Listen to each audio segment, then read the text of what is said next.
Happy birthday. Thank you. We are Shelby and Woody. We met in 2015 and immediately discovered our shared passion for travel and adventure. We've cruised the Bahamas, rode a train through Alaska, and even got engaged in Hawaii. After stumbling upon a van life video on YouTube, we loved the idea but considered it a pipe dream. 4x4 Sprinter van, and unfortunately it's sold. Well, as you can see, with a lot of hard work and perseverance, that pipe dream is becoming a reality. What came today? Please consider subscribing so you can follow along on our journey while we build out a van, travel the world, and Encompass Adventure. Hey guys, welcome back to Encompass Adventure. Whew, it's cold. Today we're going to show you how we made this bedside cubby. Turned out pretty nice if you ask me. So first we're going to go over the materials that we're using. We have a square, a jigsaw. This is the paint that we decided to use. It's like a really pale blue-green color. We have some clamps, hinges, measuring tape, drill, some Kreg screws, Kreg jig, and then Woody's Christmas present. I got him an impact drill. It's really awesome. And then we're using 1/2-inch plywood for the lid and 3/4-inch plywood for the rest of it. If you're not familiar with this technique by now, working on a van with curved walls, it's called scribing. And you basically just take a pencil and then he screwed a piece of wood to it. Some people will like put a pencil on a round lid or something, and you basically just follow the wall down and draw your pencil line. And that mildly or pretty accurately represents the curvature of the van, so he'll just cut that off.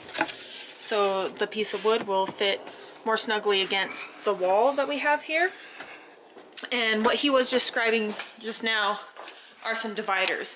We already did these 3, and we used the pocket holes to screw it in to the front. This is going to be the front, and we're going to paint this. And then he cut a 1/2-inch piece of plywood for the lid right here. Obviously it's still way too long, so we're going to need to cut that down to size.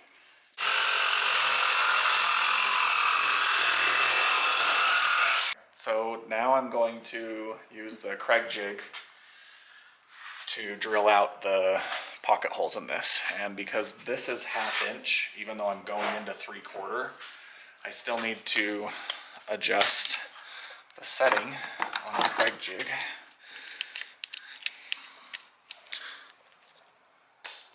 And you can see that it's got the little 1/2-inch mark there.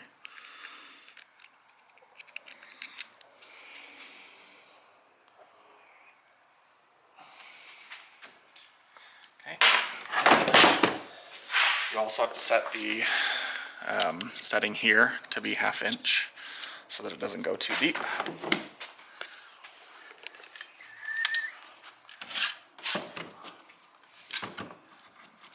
Clamp it down, and then I'm using the impact driver or impact drill that Shelby got me for Christmas.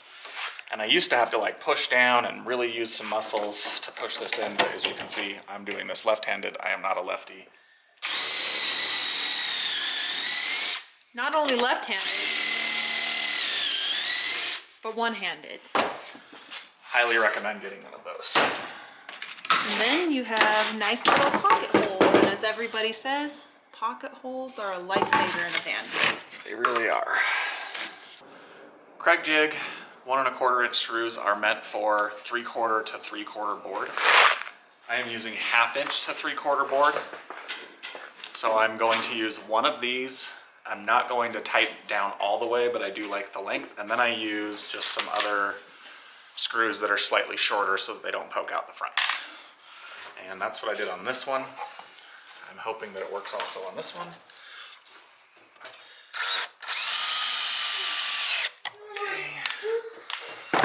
Drogo, every time we talk about this, it's okay.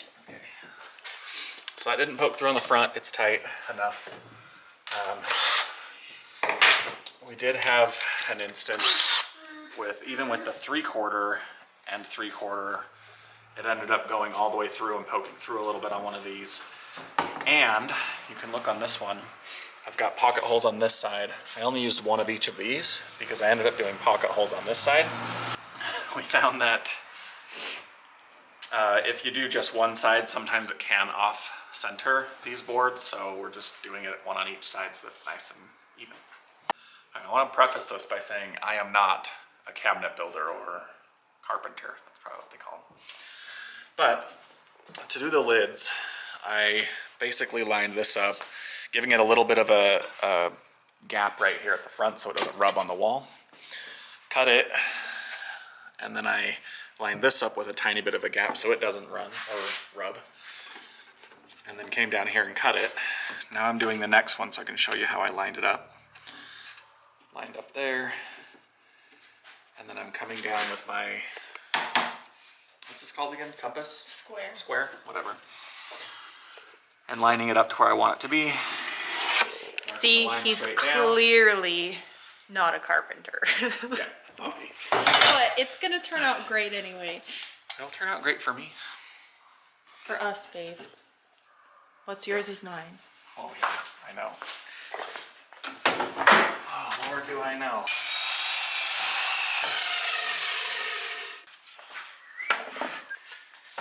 If you're wondering why we're cutting it, we have different compartments.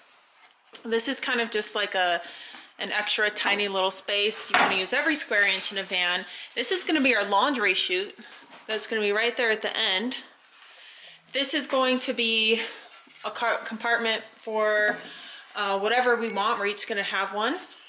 And then we're actually going to have some electrical. That's why there's a hole right here, because the wires are going to come through. You can see up in the van right there, there's some wires hanging out. And then this is going to be a piece where the shower mixer is poking out of the shower wall. So it's all going to be enclosed, and we want different lids for each section. All right, next I want to show you, we had a gap right here along that edge that we wanted to kind of fill in and give some stability to this at the same time. So I cut these pieces separately, used pocket holes, and then I had to notch out some sections for the bed mount brackets so that it would fit nice and snug against the wall.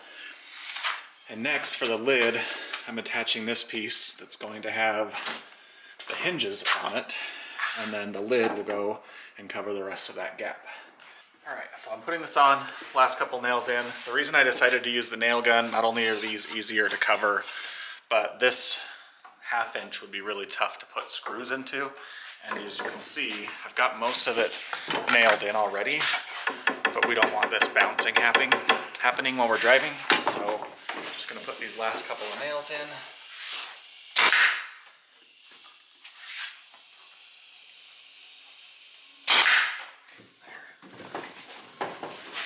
Nice and solid.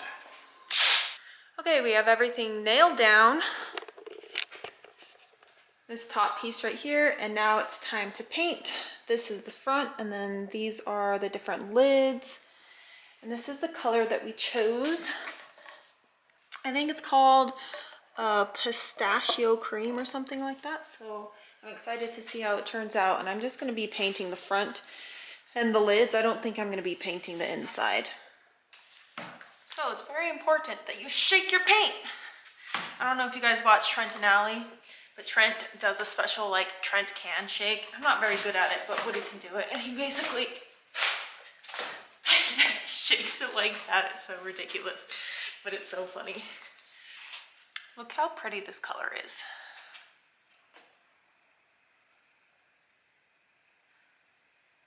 I don't know how well that comes across on the camera, but it's like a really pale, light blue, gray, green, if that makes sense.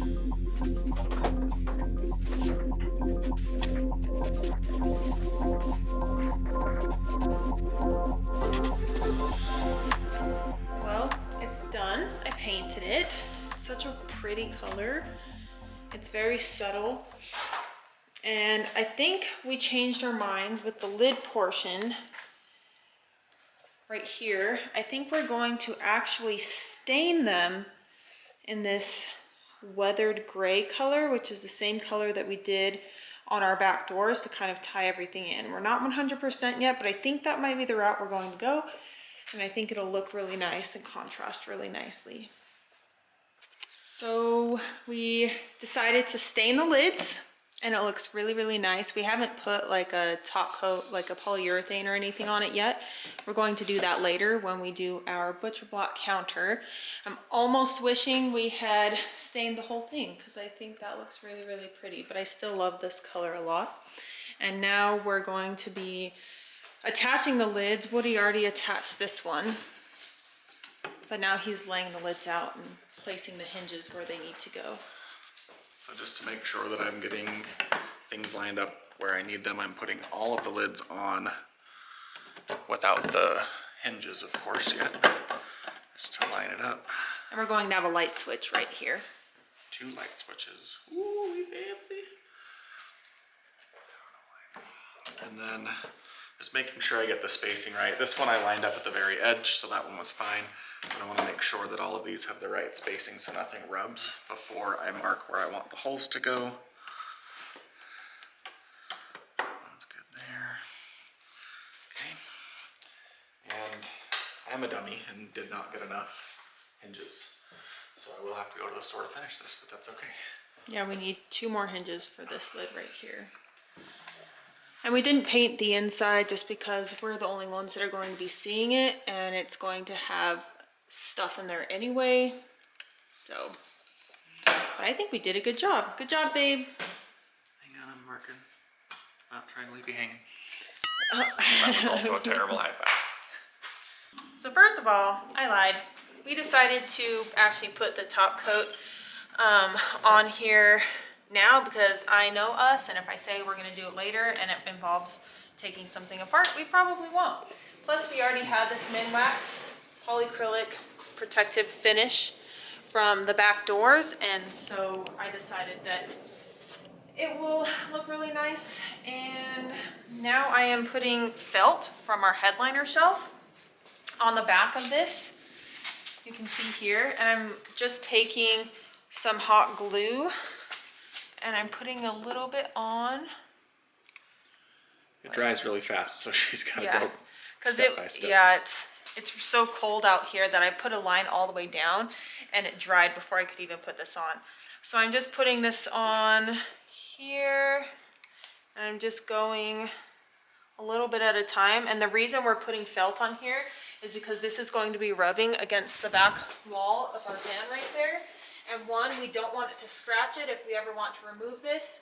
And 2, if it does rattle while we're driving, we don't want to hear like that, a little banging noise. Yeah, because we're not mounting this backside to the wall. We're just mounting it to the floor here and up here with those pocket holes. Right. So we don't want it to be moving at all and cause noise. Yep. All right. Good job. Anything else? Happy birthday. Thank you. There we go, all done. It doesn't look pretty, but it will be functional and no one's going to see it. We also put some on the very end right here because it's going to touch the shower wall over there. All right, it's time to put it in the van. And this is very custom to our van, but obviously make sure you make it to fit your van. This is why we put that hole there. These wires come through. This is the back side of our mixer in our shower. Right there. So it's going to cover that, and then this is going to separate the water and the electrical. And earlier I showed you the lid that has the square hole in it. There's going to be some light switches on there as well.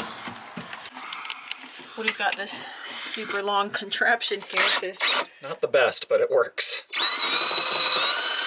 screw these back pieces in. And this is to cover, these back pieces are to cover the gap between this and the wall. And this wood down here is just a piece of plywood that was part of the bed. And it's gonna look really good. Time to put the lids on. Again, they're stained and the top coats are dry now, and it looks so professional with this Minwax. It feels so nice. And Woody built this little light switch area, and there's even a dimmer on it. Looks really good, babe. Thanks. We're done. It turned out so much better than I imagined. The stain is really, really pretty. I'm glad we did the two-tone.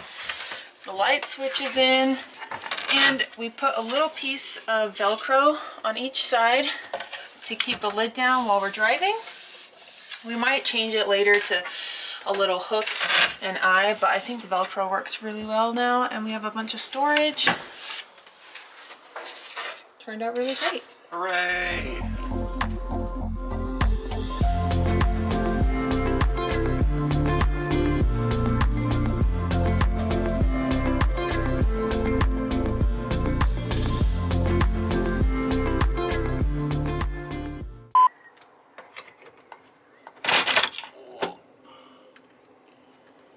You're just showing them what not to do, right? Yeah, that time I was. Yeah, it's recording.